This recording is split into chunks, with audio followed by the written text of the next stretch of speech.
তুমি যদি আজ এই কথা শুনে থাকো সব শেষ হয়ে গেছে, তাহলে আমি তোমাকে একটা কথা বলতে চাই। না, কিছুই শেষ হয়নি। তোমার গল্প এখনও শেষ হয়নি।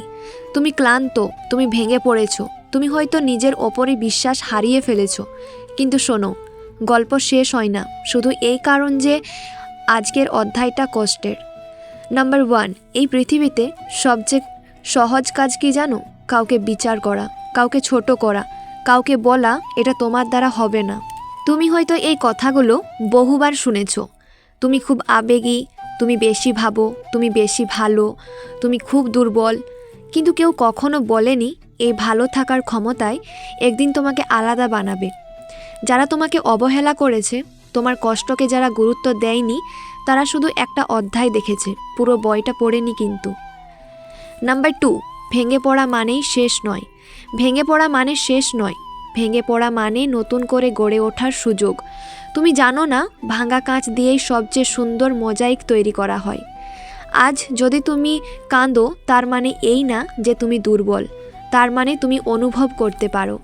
আর যে মানুষ অনুভব করতে পারে, সে মানুষ কখনো হারিয়ে যায় না।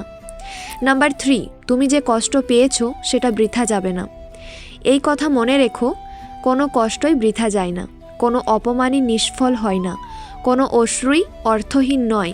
তোমার কষ্ট তোমাকে শেখাচ্ছে কাকে বিশ্বাস করতে হবে, কাকে দূরে রাখতে হবে, নিজের মূল্য কিভাবে বোঝাতে হয়। আজ তুমি যেসব প্রশ্নের উত্তর পাচ্ছ না, আগামীকাল জীবন নিজেই তার উত্তর দেবে। নাম্বার 4, যাদের জন্য তুমি নিজেকে হারিয়েছিলে। তুমি হয়তো কারোর জন্য নিজেকে ছোট করেছো, নিজের স্বপ্ন থামিয়েছো, নিজের অনুভূতিকে চাপা দিয়েছো। কিন্তু একটা কথা মনে রেখো, যে মানুষ তোমার আলো সহ্য করতে পারে না, সে কখনো তোমার অন্ধকারে পাশে থাকবে না। তোমার গল্প কোনো মানুষের উপর নির্ভর করে না, তোমার গল্প তোমার নিজের। নাম্বার 5, একা হয়ে যাওয়া মানেই হেরে যাওয়া নয়। একটা সময় আসে যখন চারপাশে সবাই থাকে, কিন্তু ভেতরে কেউ থাকে না। তুমি একা অনুভব করো, আমাকে কারোর দরকার নেই। কিন্তু শোনো, একা থাকার মানে এই না যে তুমি অযোগ্য। একা থাকার মানে তুমি নিজের সাথে পরিচিত হচ্ছ।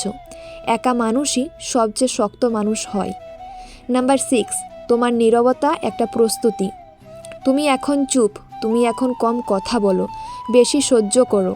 মানুষ ভাবে এ কিছুই করতে পারবে না, কিন্তু তারা জানে না এই নীরবতাই তোমার প্রস্তুতি। নাম্বার 7, একটা প্রশ্ন নিজেকে করো, যদি তুমি তুচ্ছ হতে, যদি তোমার ভেতরে কিছু না থাকতো, তাহলে জীবন তোমাকে এতবার পরীক্ষা নিত কেন? মনে রেখো, শক্ত মানুষদের জীবন কঠিনই হয়।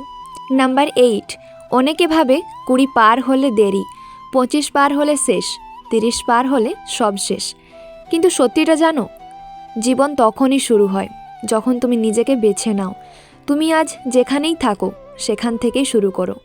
নাম্বার 9, কেউ না, সমাজ না, পরিবার না, প্রাক্তন না, ব্যর্থতা না, কেউ তোমার গল্পের শেষ লিখতে পারে না, শেষটা তুমি লেখো। নাম্বার 10, একদিন তুমি পিছনে তাকিয়ে বলবে ভালো হয়েছে, আমি তখন হাল ছাড়িনি, ভালো হয়েছে আমি বিশ্বাস রেখেছিলাম, ভালো হয়েছে আমি নিজেকে বাঁচিয়েছিলাম। আজকের কষ্টই একদিন তোমার সবচেয়ে বড় গর্ব হবে। যদি আজ কেউ না থাকে, তুমি নিজেকে বলো আমি আছি। এই কথাটা বলার জন্য তুমি যথেষ্ট, তুমি শক্ত, তুমি মূল্যবান। আর সবচেয়ে গুরুত্বপূর্ণ, তোমার গল্প এখনও শেষ হয়নি, সবচেয়ে সুন্দর অধ্যায়টা এখনও লেখা বাকি।